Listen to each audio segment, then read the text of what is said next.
think there's something on it. What we're going to build is a pop can fishing pole. We're going to take a plain pop can and we're going to turn it into something we can go fishing with. Okay, so the materials that we need to make our pop can casting kit now is a clean pop can, and I washed it out because if you don't wash it, if there's sugar in there, guess what likes to go in there? Honeybees. Yum. We're going to need a hook, so we need some hooks. We're going to need a few sinkers, right? That's the weight. And we're going to need a bobber. Okay, so the first thing I'm going to do is I'm going to use that special fishing knot we just learned called the clinch knot. We're going to put it through here. How many times around?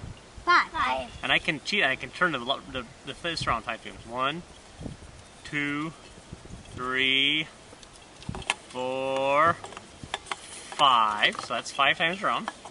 Now where do I put this? Through that loop. Back through that loop. Okay. And what we'll probably work in partners, so it's easier. Can you hold that for me, Lily? Sure. Okay. So we're going to go through here. We're going to go back through the big loop right here. I'm going to do one thing I didn't do with the rope. I'm going to put a little bit of saliva on there. That helps it to slide better. See how that slid right down? If I didn't do that, it might get hot and stick to itself. And I'm just going to cut off the short end.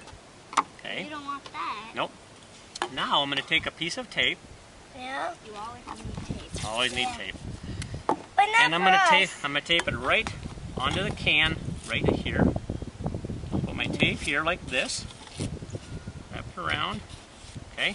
Oh, sweet. So that's on there. All right. Now I'm going to wrap it on the can 30 times. Ready? 1, 2, 3, 4, 5, 6, 7, 8, 9, 10, 30. All right. Now I'm going to take one more piece of tape. And put it across here like this. Otherwise, Burning. Exactly. So I'm going to put a piece of tape right here. That'll hold it on there. Yep. If not, this can slide off the end and it turns into a funny looking rat's nest. Okay, so I'm going to bring out this much and clip it off right here. Absolutely. So take the fishing hook, we're going to put the line through, just like we did on the other end. That's a little too hard. Oh, I've something with sewing and I have to put it through there, but It's kind of like a needle, you're right. So how many times around again? 5? 5. 2, 3, 4, 5. I'm going to go back through the little hole. Tiny hole. Tiny hole, back through the big hole. I'm going to trim the end off again. This. And then A couple fingers on there. we'll take one of our weights. Oh, fingers on there. And these are ones that aren't made out of lead, so you never want to use your teeth. I've seen people bite these before. You ever seen that? Yeah, my dad does. Yep. You don't want to do it too much because it can break your teeth, and it's kind of bad for you. Dentists are kind of expensive. Okay, so we'll put it about this far, and I'm going to take my pliers and just squish it shut, like that.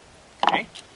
So now we've got a weight to take our bait down to the fish, but we don't want it to go all the way to the bottom, so now what do we put on?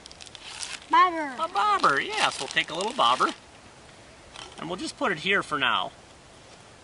Push the little button in on the bottom and on the top. Put that on there. And there we have our finished fishing pole. Oh. Okay?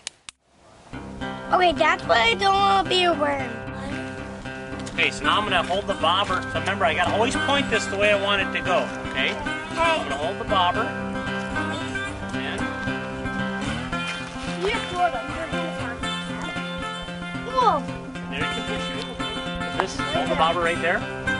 Point that the way you want to go, and then throw the bobber that way. Hold your line. Hold your line. Right, just Hold your line. time. There, was better that you got one. Yep. I think I got that.